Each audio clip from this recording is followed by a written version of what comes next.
ദൈവത്തിന്റെ പരിശുദ്ധ നാമം വാഴ്ത്തപ്പെടുമാറാകട്ടെ.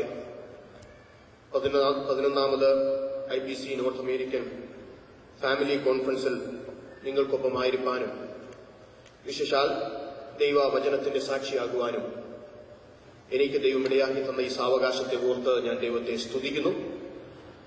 ഇതിന് കാരണമായി തീർന്ന എന്നെ സ്നേഹിക്കുന്ന പ്രിയപ്പെട്ടവരോട് എല്ലാവരോടും എന്റെ ഹൃദയം നിറഞ്ഞ നന്ദി ഞാൻ അറിയിക്കുകയും ചെയ്യുന്നു. ഇന്ന് ഈ പ്രത്യേക സെഷൻ പ്രിസൈഡ് ചെയ്യുന്ന കർത്താവിന്റെ ദാസൻ റവറൻഡ് ജോയി എബ്രഹാം, 11ാമത് IPC നോർത്ത് അമേരിക്കൻ ഫാമിലി കോൺഫറൻസിന്റെ കൺവീനറും ക്രിസ്തുവിൽ ഞാൻ ഏറ്റവും അധികം സ്നേഹിക്കുന്ന കർത്താവിന്റെ ദാസൻ pastor James George, national secretary brother Sam Thomas, national treasurer brother Joji എന്നിവരെ ഓർത്ത് ദൈവത്തെ സ്തുതിക്കുന്നു. എനിക്ക് ശേഷം ദൈവവചനത്തിന്റെ വിവിധ വീക്ഷണങ്ങൾ നിങ്ങൾക്കൊപ്പം പങ്കുവയ്ക്കുന്ന കർത്താവിന്റെ ദാസന്മാർ doctor Thomas ഇടുക്കള, pastor James Chacko എന്നിവരെ ഓർത്തും ഞാൻ ദൈവത്തെ സ്തുതിക്കുകയും ദൈവത്തെ മഹത്വപ്പെടുത്തുകയും ചെയ്യുന്നു. ഇന്ത്യയിൽ ഞാൻ പ്രതിനിധീകരിക്കുന്ന IPC തിയോളജിക്കൽ സെമിനാരിയുടെ അധ്യാപകരുടെയും ബോർഡ് അംഗങ്ങളുടെയും വിദ്യാർത്ഥികളുടെയും ആശംസകൾ, പ്രാർത്ഥന, വിശ്വസ് ഇതൊക്കെ ഈ തരുണത്തിൽ ഞാൻ ദൈവമക്കളുടെ മുമ്പാകെ അറിയിക്കുന്നു. ഇന്നലെ നാം പ്രാർത്ഥിച്ചാരംഭിച്ച സമയം മുതൽ കർത്താവായ യേശുക്രിസ്തുവിന്റെ മടങ്ങിവരവും അതേസമയം ദൈവജനം ഒരുങ്ങേണ്ടുന്നതിന്റെ ആവശ്യകതയും മുന്നറിയിപ്പുകളും, വിശേഷാൽ മുന്നറിയിപ്പുകൾ ആമോസിന്റെ പ്രവചന ഗ്രന്ഥത്തെ ആധാരമാക്കി കർത്താവിന്റെ ദാസന്മാരിലൂടെ കേൾക്കുവാനായിട്ട് നമുക്ക് ഇടയായിട്ടുണ്ട്. ഇന്ന് പ്രഭാതത്തില് എനിക്ക് ലഭിച്ചിരിക്കുന്ന സമയം എന്നെ ഏൽപ്പിച്ചിരിക്കുന്ന തീമിന് അടിസ്ഥാനമായി ചില കാര്യങ്ങൾ നിങ്ങളുമായി പങ്കുവച്ചിരിക്കാനായിട്ട് ഞാൻ താല്പര്യപ്പെടുകയാണ്. ഇന്ന് പ്രാരംഭത്തിൽ നാം ചിന്തിക്കുവാനായിട്ട് പോകുന്നത് relevance of teaching the word of God, ദൈവവചനം പഠിപ്പിക്കുന്നതിന്റെ പ്രാധാന്യം. ഞാൻ അതിനെ ഒന്നുകൂടെ ബ്രോഡൻ ചെയ്യുകയാണ്. ദൈവവചനം പഠിപ്പിക്കുന്നതിന്റെയും പഠിക്കുന്നതിന്റെയും പ്രാധാന്യം. ദൈവത്തെ സന്ധിക്കുവാൻ, ദൈവത്തെ എതിരേൽപ്പാൻ നമ്മെ ഒരുക്കുന്ന ഘടകമായി ദൈവവചന അധ്യാപനത്തെയും ദൈവവചന പഠനത്തെയും പ്രാരംഭത്തിൽ കാണുവാനായിട്ട് ഞാൻ താല്പര്യപ്പെടുകയാണ്. 2 വേദഭാഗങ്ങൾ നിങ്ങളുടെ മുമ്പാകെ ഞാൻ കൊണ്ടുവരാം. ഒന്ന് പുതിയ നിയമത്തിൽ നിന്നും മറ്റൊന്ന് പഴയ നിയമത്തിൽ നിന്നുമാണ്. അപ്പോസ്തലനായ പൗലോസ് തിമോഥെയോസിന് എഴുതുന്ന 2ാമത്തെ ലേഖനം, അതിന്റെ 3ാം അധ്യായം 14 മുതൽ 17 വരെ വാക്യങ്ങളാണ് ഞാൻ ആദ്യം വായിക്കുന്നത്. 2 തിമോഥെയോസ് 3ന്റെ 14 മുതൽ 17 വരെ. നീയോ ഇന്നവരോട് പഠിച്ചു എന്ന് ഓർക്കുകയും ക്രിസ്തുയേശുവിലുള്ള വിശ്വാസത്താൽ നിന്നെ രക്ഷയ്ക്ക് ജ്ഞാനിയാക്കുവാൻ മതിയായ തിരുവെഴുത്തുകളെ ബാല്യം മുതൽ അറിയുകയും ചെയ്യുന്നതുകൊണ്ട് നീ പഠിച്ചും നിശ്ചയം പ്രാപിച്ചും ഇരിക്കുന്നതിൽ നിലനിൽക്കുക. 16ാം വാക്യം പറയുന്നു, എല്ലാ തിരുവെഴുത്തും ദൈവശ്വാസ്യമാകിയാൽ ദൈവത്തിന്റെ മനുഷ്യൻ സകല സൽപ്രവൃത്തിക്കും വക പ്രാപിച്ച തികഞ്ഞവൻ ആകേണ്ടതിന്, പെർഫെക്റ്റ് ആകേണ്ടതിന് ഉപദേശത്തിനും ശാസനത്തിനും ഗുണീകരണത്തിനും നീതിയിലെ അഭ്യസനത്തിനും പ്രയോജനമുള്ളത് ആകുന്നു. പഴയ നിയമത്തിൽ ആവർത്തന പുസ്തകം 6ാം അധ്യായത്തിൽ യഹോവയായ ദൈവം ജനത്തോട് നിഷ്കർഷിക്കുന്ന ഒരു വേദഭാഗമുണ്ട്. 6ാം അധ്യായത്തിൽ 5 മുതൽ 9 വരെയുള്ള വാക്യങ്ങളാണ്. നിന്റെ ദൈവമായ യഹോവയെ നീ പൂർണ്ണ ഹൃദയത്തോടും പൂർണ്ണ മനസ്സോടും പൂർണ്ണ ശക്തിയോടും കൂടി സ്നേഹിക്കണം. ഇന്ന് ഞാൻ നിന്നോട് കൽപ്പിക്കുന്ന ഈ വചനങ്ങൾ നിന്റെ ഹൃദയത്തിൽ ഇരിക്കണം. നീ അവയെ നിന്റെ മക്കൾക്ക് ഉപദേശിച്ചു കൊടുക്കുകയും നീ വീട്ടിലിരിക്കുമ്പോഴും വഴി നടക്കുമ്പോഴും കിടക്കുമ്പോഴും എഴുന്നേൽക്കുമ്പോഴും അവയെക്കുറിച്ച് സംസാരിക്കുകയും വേണം. അവയെ അടയാളമായി നിന്റെ കൈകൾ കെട്ടണം. അവ നിന്റെ കണ്ണുകൾക്ക് മധ്യേ പട്ടമായി ഇരിക്കണം. ദൈവവചന പഠനം അല്ലെങ്കിൽ ദൈവവചന അഭ്യസനം, ഇവയ്ക്ക് ഇക്കാലങ്ങളിലുള്ള പ്രാധാന്യം എന്താണ്? അതറിയണമെങ്കിൽ പ്രാരംഭത്തിൽ ഈ കാലത്തെക്കുറിച്ചുള്ള ഒരു ചിന്ത, ഒരാശയം നമ്മുടെ മനസ്സിലേക്ക് കടന്നു വരണം. ഈ കാലങ്ങളുടെ പ്രത്യേകത 4-5 വാചകങ്ങളിൽ ഞാൻ ഒതുക്കി നിങ്ങളോട് പറയാം. എന്നിട്ട് ദൈവവചന പഠിപ്പിക്കലിന്റെ പഠനത്തിന്റെ പ്രത്യേകതയിലേക്ക് ഞാൻ കടന്നു വരാം. ദൈവവചനത്തോട് ഇൻട്രസ്റ്റ് ഇല്ലാത്ത താല്പര്യം ഇല്ല എന്ന് ഞാൻ പറയുന്നില്ല, കുറയുന്ന ഒരു കാലഘട്ടത്തിലാണ് നമ്മൾ ജീവിക്കുന്നത്. ആമോസിന്റെ പ്രവചനത്തിൽ നിന്ന് ധാരാളം വാചകങ്ങളും വാക്യങ്ങളും പ്രസംഗങ്ങളും നാം ഈ ദിവസങ്ങളിൽ കേട്ടുകൊണ്ടിരിക്കുകയും ഇനി കേൾക്കാൻ പോവുകയും ചെയ്യുക. എന്നാൽ അതിന്റെ 2-ാം അധ്യായത്തില് വളരെ വ്യക്തമായി യഹൂദയോടുള്ള ഒരു ദൂതായിട്ട് യഹോവയായ ദൈവം പറയുന്ന ഇപ്രകാരമാണ്. 2-ാം അധ്യായം 4 മുതൽ 5 വരെയുള്ള വാക്യങ്ങൾ.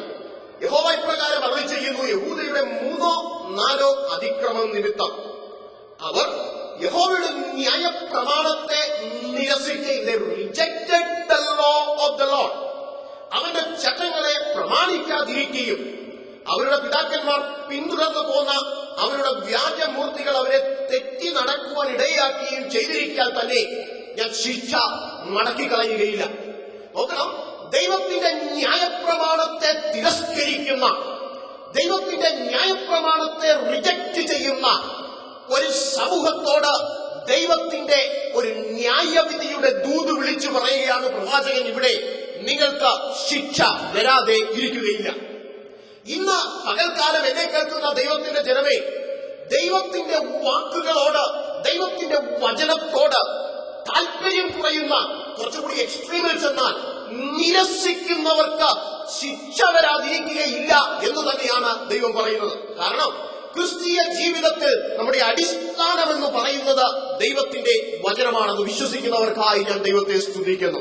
നമ്മെ രക്ഷിക്കപ്പെടുത്തുന്നത്, നമ്മെ വീണ്ടും ജനിപ്പിക്കുന്നത്, നമ്മെ നിലനിർത്തുന്നത്, സകലത്തിലുമുപരി നമ്മുടെ നാഥനെ എതിരേൽപ്പാൻ നമ്മെ ഒരുക്കുന്നത് ഈ ലോകത്തിൽ മറ്റൊന്നുമല്ല, വാക്കുകളുടെ ശൈലിയുടെ, അതിന്റെ ക്രിയാത്മകമായ എഫക്റ്റീവായിട്ടുള്ള ഇംപ്ലിമെന്റേഷൻ ഒന്നുമല്ല, മറിച്ച് ദൈവം അനുശാസിക്കുന്ന ദൈവത്തിന്റെ വചനമാണ് ഈ ഭൂമിയിൽ നമ്മെ നിലനിർത്തുന്നതും വളർത്തുന്നതും ദൈവത്തിനു വേണ്ടി നമ്മെ ഒരുക്കുന്നതും. അത് വിശ്വസിക്കുന്നവർക്കായി ഞാൻ ദൈവത്തെ സ്തുതിക്കുന്നു.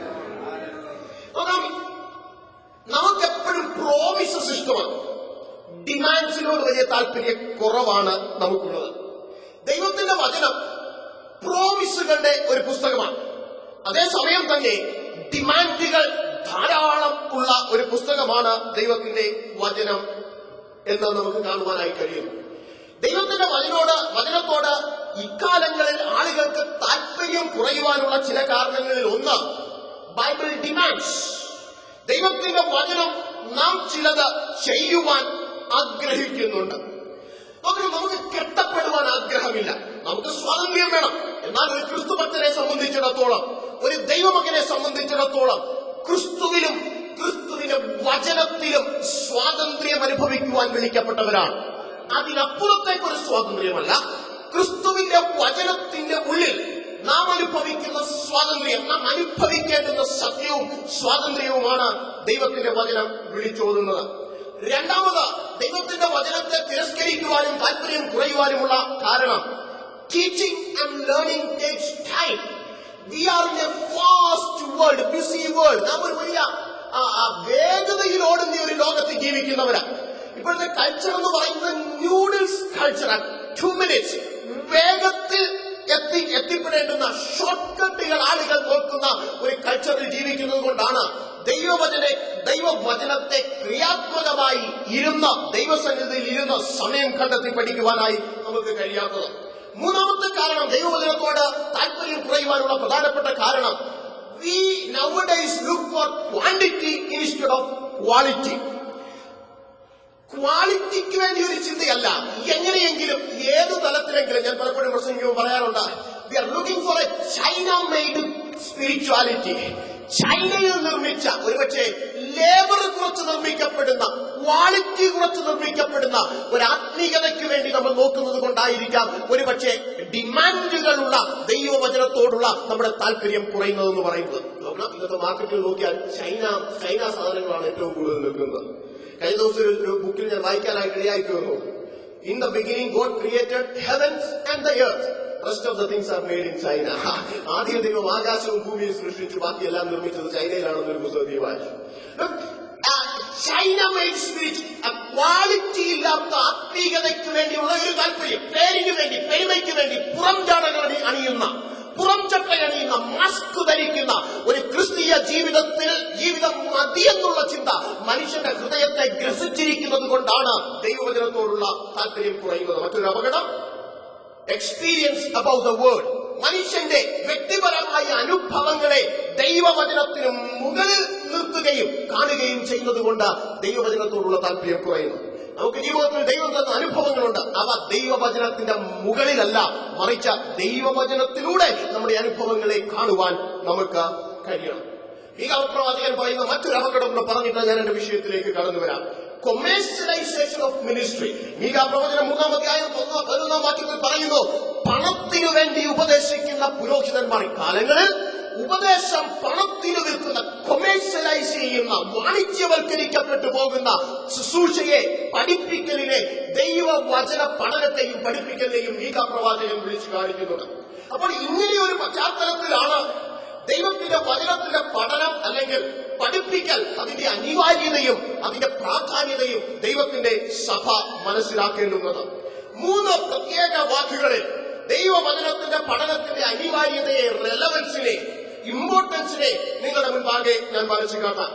ഒന്നാമത്തേത് സ്റ്റെബിലിറ്റി, അതായത് ഉറപ്പ്. ദൈവത്തിന്റെ വചനം പഠിപ്പിക്കുന്നതും ദൈവത്തിന്റെ വചനം പഠിക്കുന്നതും ക്രിസ്തീയ ജീവിതത്തിൽ നമ്മെ സ്റ്റേബിൾ ആക്കുന്ന ഒരു കാര്യമാണ്. ബാലൻ നടക്കേണ്ടുന്ന വഴിയിൽ അവനെ അഭ്യസിപ്പിക്കാം. അവൻ വൃദ്ധനായാലും അത് വിട്ടുമാറുകയില്ല. മോഡേൺ ട്രാൻസ്ലേറ്റേഴ്സ് പറയുന്നത് അങ്ങനെയല്ല ആ വാക്യം പരിഭാഷപ്പെടുത്തേണ്ടത് എന്നാണ്. ബാലൻ നടക്കേണ്ടുന്ന വഴിയിൽ അവനെ അഭ്യസിപ്പിക്കാം. അവൻ വൃദ്ധനായാലും അത് അവനെ വിട്ടുമാറുകയില്ല. It will not depart from him. അവൻ വൃദ്ധനായാലും അവന്റെ ബാല്യത്തിൽ അവന്റെ ഹൃദയത്തിലേക്ക് കടന്ന വചനം അവന് വിട്ടുപോകണമെന്നുള്ള ചിന്തയുണ്ടെങ്കിൽ കൂടി വചനം അവനെ തിരികെ വിളിക്കുക, വചനം അവനെ മടക്കിക്കൊണ്ടുവരിക. It will not depart from thee. ഇന്ന് പകൽക്കാലം ഇവിടെ ഇരിക്കുന്ന ദൈവത്തിന്റെ ജനം, നിങ്ങളുടെ ഹൃദയത്തിൽ ദൈവം അഴുത്തി എഴുതിയ വചനങ്ങൾ കാലാകാലങ്ങളിൽ അത് ദൈവജനത്തെ ഉണർവിലേക്കും മടങ്ങി വരവിലേക്കും കൊണ്ടുവരുവാൻ ഉതകുന്നതാണെന്ന് ദൈവത്തിന്റെ സഭ മനസ്സിലാക്കണം. നീ വൃദ്ധനായാലും നിന്റെ ജീവിതത്തിന്റെ അവസാന നിമിഷം വരെ ദൈവവചനത്തിന്റെ ഗ്രിപ്പ് നിന്റെ ജീവിതത്തിന്റെ മേലെ, നിന്റെ പ്രവൃത്തിയുടെ മേലെ, നിന്റെ ചിന്തയുടെ മേലെ, നിന്റെ ആറ്റിറ്റ്യൂഡിന്റെ മേൽ ഉണ്ടായിരിക്കുമെന്ന് ദൈവത്തിന്റെ വചനം പറയുകയാണ്. തിമോഥെയോസിന്റെ ലേഖനത്തിലും അത് തന്നെയാ പറയുന്നത്. നീ ഇന്നവരോട് പഠിച്ചു, നിന്റെ ബാല്യം മുതൽ നിന്റെ ഹൃദയത്തിൽ ഗ്രസിച്ചിരിക്കുന്ന ദൈവത്തിന്റെ വചനം, ദൈവത്തിന്റെ ആലോചന, അതിൽ നിലനിൽക്കുക, ഉറയ്ക്കുക എന്ന് പൗലോസ് തിമോഥെയോസിനെ പ്രബോധിപ്പിക്കുക. So stability. പത്രോസ് അപ്പോസ്തലൻ പറയുന്നു, നിന്റെ ജീവിതത്തിൽ പ്രശ്നങ്ങളുടെ, പെർസിക്യൂഷന്റെ നടുവിൽ, പത്രോസിന്റെ 1-ാം ലേഖനം മുഴുവൻ എഴുതുന്നത് പ്രതികൂലങ്ങളുടെ നടുവിലിരിക്കുന്ന ദൈവസഭയ്ക്ക്, ദൈവജനത്തിന് വേണ്ടി എഴുതുന്നത്. അവിടെയാ പറയുന്നത്, വചനം എന്ന മായം ഇല്ലാത്ത പാല് കുടിച്ച് വളരുവാൻ വഞ്ചിക്കണമെന്ന് പറയുന്നത്. കഷ്ടതയുടെ നടുവിൽ നാം പാടുന്നൊരു പാട്ടുണ്ട്, നീ വചനം ധ്യാനിക്കുമ്പോൾ എന്റെ ഹൃദയം ആശ്വസിക്കും. കൂരിരുളിന്റെ താഴ്വരയിൽ ദീപമാണ് നിന്റെ നാവിൽ നിന്ന് വരുന്ന മൊഴികൾ. പ്രതികൂലങ്ങളിൽ, കഷ്ടതയിൽ, ടെംപ്റ്റേഷനിൽ, പ്രലോഭനങ്ങളിൽ നമ്മെ ഉറപ്പിച്ച, നാം പിടിച്ചിരിക്കുന്ന വിശ്വാസത്തിനും സത്യത്തിനും വേണ്ടി നിർത്തുന്നത് നമ്മുടെ ഉള്ളിലേക്ക് കടന്നിരിക്കുന്ന ദൈവത്തിന്റെ വചനമാണ് എന്ന് നമ്മൾ അറിയണം. ദൈവത്തിന്റെ വചനമാണ് ബൗണ്ടറീസ് നമുക്ക് ചുറ്റും സെറ്റ് ചെയ്യുന്നത്. അതിനപ്പുറം പോകുമ്പോൾ ഹൃദയത്തിൽ കുത്തലുണ്ടാക്കുക, ദൈവത്തിന്റെ വചനം ഹൃദയത്തിൽ ക്രിയ ചെയ്യുക. So stability, that's the first word. The second word is sensitivity. തിരിച്ചറിവ് അല്ലെങ്കിൽ ഡിസേൺമെന്റ്, വിവേചനം എന്ന് പറയുന്നത്. It helps us to discern or it sets a standard. Our life must be evaluated by the word of God. ഏതുവഴിയും ഏതു രീതിയിലും ഏതു ദിക്കിലും പോകുന്നതല്ല ഒരു ദൈവ പൈതലിനെ സംബന്ധിച്ചിടത്തോളം ദൈവ പൈതലിന്റെ ജീവിതം എന്ന് പറയുന്നത്. There's a standard, there's a structure. അതിനനുസരിച്ച് നീങ്ങുന്ന, ബൗണ്ടറിക്കുള്ളിലായി നീങ്ങുന്ന ഒരു ജീവിതമാണ്. അതിൽ ദൈവത്തിന്റെ വചനത്തിന്റെ പഠനം, ദൈവവചന പഠിപ്പിക്കൽ ദൈവസഭയിൽ, കുടുംബങ്ങളിൽ, വ്യക്തികളിൽ സ്വാധീനം ചെലുത്തുന്നുണ്ട്. നമുക്കറിയാം, പണ്ടൊക്കെ ക്യാമറ ഉണ്ടായിരുന്നു. പണ്ടത്തെ ക്യാമറ, ഒരു 30 വർഷം മുമ്പ് ഉണ്ടായിരുന്ന ക്യാമറയ്ക്ക് ഇന്ന് നാം കാണുന്ന പോലെ സൂം ചെയ്യാൻ ഒക്കുന്ന ക്യാമറ ആയിരുന്നില്ല. നമ്മൾ നിൽക്കുന്നിടത്ത് നിന്ന് ഫ്രെയിമിൽ വരുന്ന പിക്ചറുകൾ നമ്മൾ എടുക്കണം, അല്ലെങ്കിൽ നാം പുറകോട്ട് പോകണം. അല്ലെങ്കിൽ നാം മുന്നോട്ട് പോകണം ഫോക്കസ് ചെയ്യാനായിട്ട്. എന്നാൽ ഇന്നത്തെ ക്യാമറ നിൽക്കുന്ന സ്ഥലങ്ങളിൽ നിന്നുകൊണ്ട് ഏത് ദൂരത്തിലിരുന്നു ഒരു മനുഷ്യന്റെ മുഖം മാത്രം മതിയെങ്കിലും അത് സൂം ചെയ്ത് ഫോക്കസ് ചെയ്ത് എടുക്കാൻ ഒക്കുന്ന ക്യാമറയാണ്. ഞാൻ ക്രിസ്തീയ ജീവിതത്തെ കുറിച്ച് ചിന്തിക്കുമ്പോൾ ഈ ചിത്രമാണ് എന്റെ മനസ്സിലേക്ക് വന്നത്. അൺവാണ്ടഡ് എലിമെന്റ്സിനെ മാറ്റിക്കളഞ്ഞ്, വേണ്ടാത്തതിനെ മാറ്റിക്കളഞ്ഞ്, ഫ്രെയിമിലേക്ക് ആവശ്യമുള്ളത് മാത്രം കൊണ്ടുവരുന്ന, സൂം ചെയ്യാനൊക്കുന്ന ഒരു ക്രിസ്ത്യൻ ലൈഫ് ദൈവവചന പഠനവും ദൈവവചന പഠിപ്പിക്കലും നമ്മളെ സഹായിക്കുവാനായിട്ടിടയായിത്തീരും. വേണ്ടാത്തതിനെ കളയുവാൻ, ഇല്ലാത്തതിനെ ഉപേക്ഷിക്കും, അപ്രധാനമായതിനെ മാറ്റിക്കളഞ്ഞ് പ്രാധാന്യമർഹിക്കുന്ന നമ്മുടെ ഫോക്കസ് മാത്രം പിക്ചറായിട്ട് എടുക്കുന്ന ഒരു ക്യാമറയുടെ തലത്തിലേക്ക് ദൈവസഭ കടന്നു വരണം. സെൻസിറ്റിവിറ്റി, തെറ്റും ശരിയും തിരിച്ചറിയുന്ന, തെറ്റിനെ കളഞ്ഞും ശരിയെ എടുത്തും ജീവിക്കുന്ന ഒരു തലത്തിലേക്ക്. ഒന്ന് സ്റ്റെബിലിറ്റി, രണ്ട് sensitivity, the third one is stimulation, പ്രചോദനം. ദൈവത്തിന്റെ വചനത്തിന് ചേഞ്ചിലേക്ക് നമ്മെ നയിക്കാൻ ഒരു ശക്തിയുണ്ട്. എനിക്കറിയാം, ഇവിടെ ഇരിക്കുന്ന ദൈവത്തിന്റെ ജനം, സകല പ്രിയപ്പെട്ടവരിലും ദൈവത്തിന്റെ വചനത്തിന്റെയും ആത്മാവിന്റെയും ക്രിയ കൊണ്ട് പരിവർത്തനം വന്ന ദൈവത്തിന്റെ ജനമായി ഇവിടെ ഇരിക്കുന്നതെന്ന് എനിക്കറിയാം. ഇന്നലെ അല്ലെങ്കിൽ കഴിഞ്ഞ വർഷങ്ങളിൽ ദൈവത്തിന്റെ വചനത്തിന്റെ ശക്തമായ പരിവർത്തനം ഒരു ദിവസമല്ല, ദിനേന അല്ല, മിനിറ്റുകൾ തോറും അനുഭവിച്ച ജീവിതത്തിൽ ക്രിസ്തുവിനുള്ള മച്ചുരിറ്റിയിലേക്ക് വളരുന്ന ദൈവത്തിന്റെ ജനമാ എന്റെ മുമ്പിൽ ഇരിക്കുന്നത് എനിക്കറിയാം. അപ്പോൾ ദൈവത്തിന്റെ വചനത്തിന് നമ്മെ സ്റ്റേബിൾ ആക്കാനും, ദൈവത്തിന്റെ വചനത്തിന് നമ്മെ തെറ്റും ശരിയും അനുസരിക്കുന്ന സെൻസിറ്റീവ് തലത്തിലേക്ക് നമ്മെ കൊണ്ടുവരുവാനും മാത്രമല്ല, നമ്മുടെ ഉള്ളിൽ ഒരു സ്റ്റിമുലേഷൻ ഉണ്ടാക്കുവാനായിട്ട്, ഒരു പ്രചോദനം ഉണ്ടാക്കുവാനായിട്ട്, ഒരു കാറ്റ് നമ്മുടെ ഉള്ളിൽ അടുപ്പിക്കുവാനായിട്ട്, ഒരു മാറ്റത്തിന് വേണ്ടി, ചേഞ്ചിന് വേണ്ടി, സകലത്തിനുമുപരി ഒരു വലിയ ട്രാൻസ്ഫർമേഷന് വേണ്ടി നമ്മെ കൊണ്ടുപോകുവാനും ദൈവത്തിന്റെ വചനത്തിന് കഴിയും എന്ന് നമുക്കറിയണം.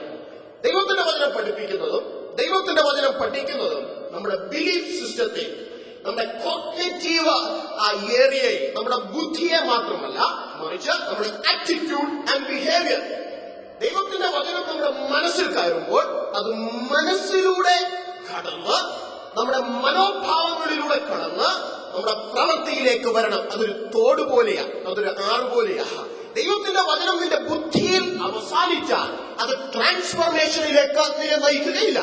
ദൈവത്തിന്റെ വചനം ബുദ്ധിയിൽ കൂടി കടന്ന്, മനോഭാവങ്ങളിലൂടെ കടന്ന്, അത് പരിവർത്തനം ചെയ്ത്, ഉള്ളിൽ ക്രിയ ചെയ്ത് ട്രാൻസ്ഫർമേഷൻ ഉണ്ടാക്കി, അത് വ്യക്തിപരമായ പ്രാക്ടിക്കൽ ലൈഫിൽ, പ്രാക്ടിക്കൽ ജീവിതത്തിൽ, ദൈനംദിന ജീവിതത്തിൽ ബിഹേവിയർ ആയിട്ട് മാറ്റപ്പെടേണ്ടുന്നത് ആവശ്യമാണ്. അതിനുവേണ്ടി നമ്മെ പ്രോത്സാഹിപ്പിക്കുന്നതാണ് ദൈവത്തിന്റെ വചനത്തിന്റെ പഠനം, അല്ലെങ്കിൽ ദൈവ വചനം പഠിപ്പിക്കുന്നത് എന്ന്. മൂന്ന് കാര്യങ്ങൾ: ഒന്ന് സ്റ്റെബിലിറ്റി, രണ്ട് സെൻസിറ്റിവിറ്റി, മൂന്ന് സ്റ്റിമുലേഷൻ. ഒറ്റ കാര്യം കൂടെ പറഞ്ഞ് എന്റെ സമയം ഞാൻ അവസാനിപ്പിക്കാം. The best way of teaching the word of God. Science പഠിപ്പിക്കുന്നത് പോലെയോ, കണക്ക് പഠിപ്പിക്കുന്നത് പോലെയോ, ഹിന്ദി കാണാപ്പാടം പഠിക്കുന്നത് പോലെയോ അല്ല ദൈവത്തിന്റെ വചനം പഠിക്കേണ്ടുന്നത്. ദൈവത്തിന്റെ വചനം വായിക്കേണ്ടുന്നത് മറ്റൊരു പുസ്തകം വായിക്കുന്നത് പോലെയുമല്ല. The best way of teaching the word of God രണ്ട് തരത്തിൽ പഠിപ്പിക്കാം. ഒന്ന് പൗലോസും, അതേപോലെ ആവർത്തന പുസ്തകത്തിൽ പറയുന്നത് പോലെ നിന്റെ മക്കൾക്ക് നിന്റെ നാവ് കൊണ്ട് ഉപദേശിച്ചു കൊടുക്കാം. പക്ഷേ അതിനു മുമ്പ് അപ്പോസ്തലനായ പൗലോസും യഹോവയായ ദൈവവും ദൈവജനത്തിന് കൊടുക്കുന്ന രണ്ട് വാണിയുണ്ട്. ആവർത്തന പുസ്തകത്തിൽ പറയുന്നു, നീ നിന്റെ മക്കൾക്ക് ഉപദേശിച്ചു കൊടുക്കുന്നതിന് മുമ്പ്, അതിനു മുമ്പുള്ള വാക്യങ്ങൾ പറയുക, നീ നിന്റെ ദൈവത്തെ പൂർണ്ണ മനസ്സോടും പൂർണ്ണ ശക്തിയോടും പൂർണ്ണാത്മാവോടും സ്നേഹിക്കണം. Personal implication before we look to other people. മറ്റുള്ളവരെ നോക്കുന്നതിന് മുമ്പ്, മറ്റുള്ളവരോട് പറയുന്നതിന് മുമ്പ് ദൈവത്തിന്റെ വചനം നമ്മുടെ ഉള്ളിലേക്ക് കടക്കണം. That means the best way of teaching is modeling. നീ നിന്റെ ജീവിതം കൊണ്ട് ദൈവത്തിന്റെ വചനം തെളിയിച്ചു കാണിക്കണം. പൗലോസ് തന്നെ അതാ പറയുന്നത്. നീ പഠിച്ചതിനെ, ബാല്യം മുതൽ പഠിച്ചതിനെ കുറിച്ച് പറയുന്നതിന് മുമ്പ് 14-ാം വാക്യത്തിൽ തിമോഥെയോസിന്റെ 2-ാം ലേഖനത്തിൽ പൗലോസ് പറയുക, എന്റെ കഷ്ടത, എന്റെ ഉപദേശം ഇതെല്ലാം നീ കേട്ടും കണ്ടുമിരിക്കുക. First you learn from my own life. I am modeling before you. ഞാൻ നിന്റെ മുമ്പാകെ ഒരു എക്സാമ്പിൾ ആയിട്ട് നിലകൊള്ളുക. നിന്റെ പഠനം എന്നെ കണ്ടുകൊണ്ടായിരിക്കണം. യേശുക്രിസ്തു അത് തന്നെയല്ലേ പറഞ്ഞത്? അതുവഴി ഒരു വഴിയുണ്ട്, അതിലേക്ക് പോയാൽ നീ വെളിച്ചം കാണുമെന്നല്ല എന്റെ യേശു പറഞ്ഞത്. അതുവഴിയുണ്ട്, ഇവിടെ വേറൊരു വഴിയുണ്ട്, അത് വഴിയാണെന്നല്ല യേശു പറഞ്ഞത്. ഐ ആം ദ വേ, ഞാൻ വഴിയാണ്. ഐ ആം ദ ലൈറ്റ്, ഞാൻ വെളിച്ചമാണ്. ഐ ആം ദ ട്രൂത്ത്, ഞാൻ സത്യമാണ്.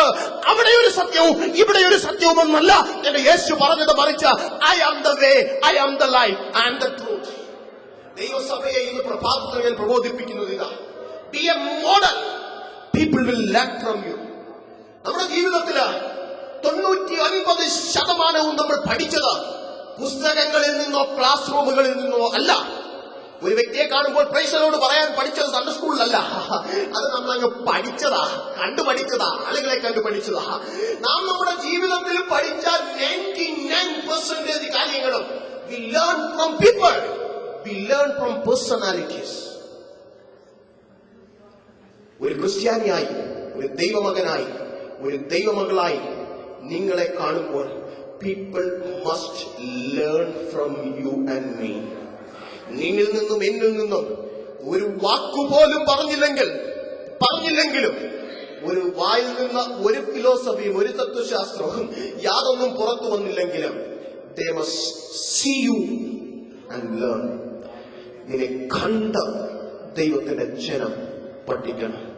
The best way of teaching is modeling before others, then pass it on.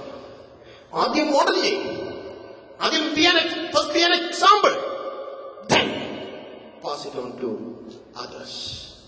ദൈവം പറയുന്നു 3 കാര്യങ്ങൾ: സ്റ്റെബിലിറ്റി, സെൻസിറ്റിവിറ്റി, സ്റ്റിമുലേഷൻ.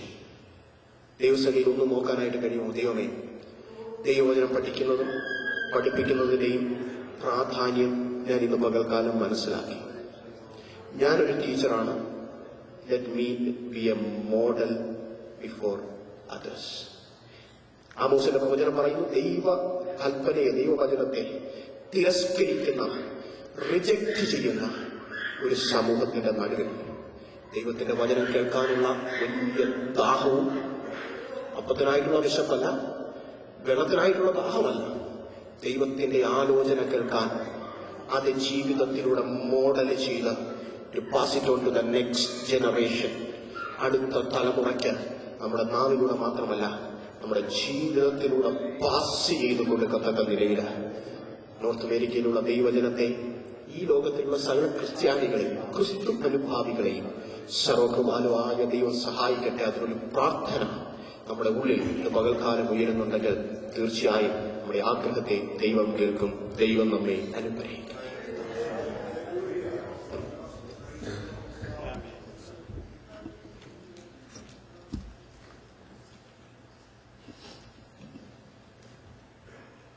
കർത്താവിന്റെ ദാസൻ ഡോക്ടർ എബി പീറ്ററിൽ കൂടെ കേട്ടതായ വളരെ അനുഗ്രഹീതമായ വചനങ്ങൾക്കായിട്ട് നമ്മുടെ കരങ്ങൾ ഉയർത്തി നമുക്ക് ദൈവത്തെ സ്തുതിക്കാം.